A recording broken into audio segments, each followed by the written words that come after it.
This is Coach Michael J. Lavery with practitioner James Lavery. You can read about James in the Whole Brain Power book. He's in chapter 7 in the case studies, and James has been practicing the Whole Brain Power regimens for many years now and has developed skill sets with ambidexterity that are quite fascinating and inspirational to other athletes.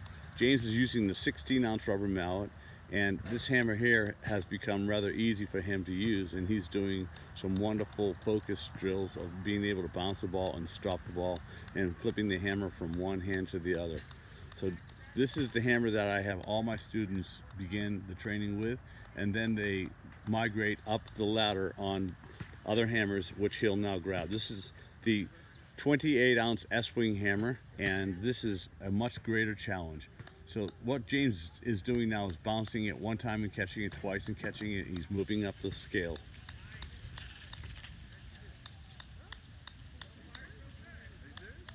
Notice his athletic position. He has his legs bent, his knees bent. He's not bending at the waist. His left hand is ready for action. If that ball careens off the side of the hammer, he's attempting to grab it. Then he moves to the next hammer, which is the 4-pound sledgehammer. Notice his athletic position once again, as though he's in a fighter stance. That was a wonderful recovery with your left hand, James.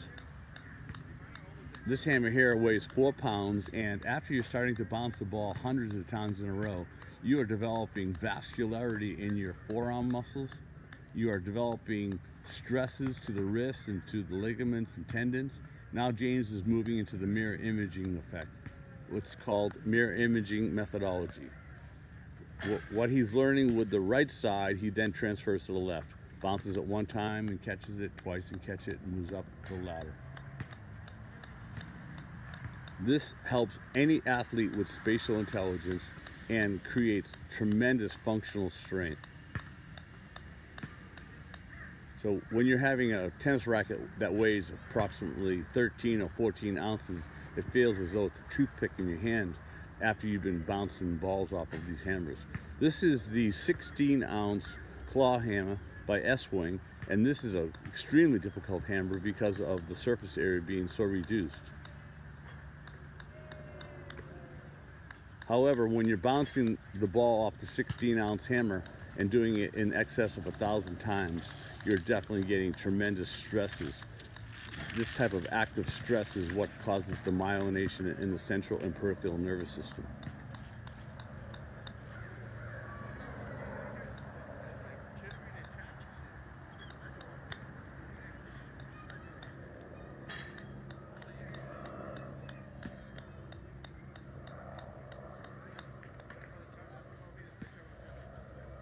So let's go over to our next hammer in the training. This is the ball peen hammer. This is a 32-ounce ball peen hammer. You can buy this hammer at Harbor Freight. He's now doing it on the round side of the hammer. This is extremely difficult. So once a person starts bouncing a ball on the round side of the hammer, going to the flat side starts becoming much easier. Some of my top students now can do the ball peen hammer in excess of 100 times.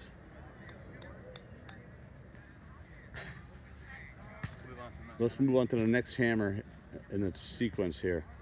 This is the tack hammer. Now this hammer here is approximately 8 ounces, and this is a tremendous challenge.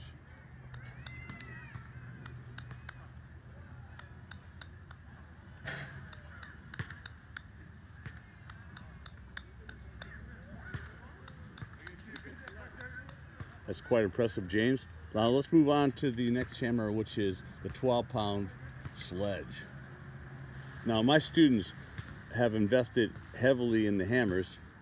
Notice the pun on words there, a little play on words with heavily. And now James is going to get into an athletic position and start bouncing this ball off the 12-pound sledgehammer.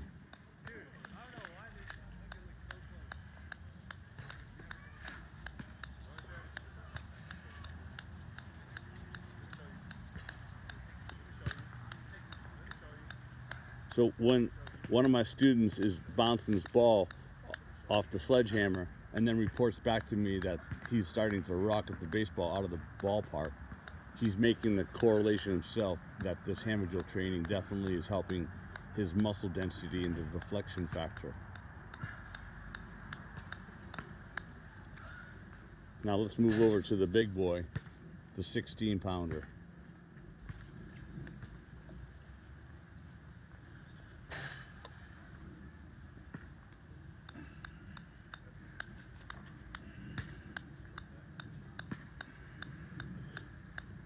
James is capable of doing the 16-pounder hundreds of times in a row without a miss.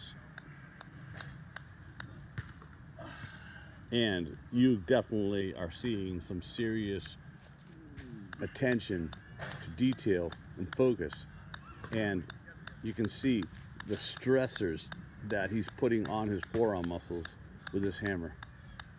So you move from one side to the other, and you practice the powers of 2, 4, 8, 16, 32, 64, 128. Notice the subtle moves that James is doing athletically. He's having to stay with that ball and move a 16-pound head. Now,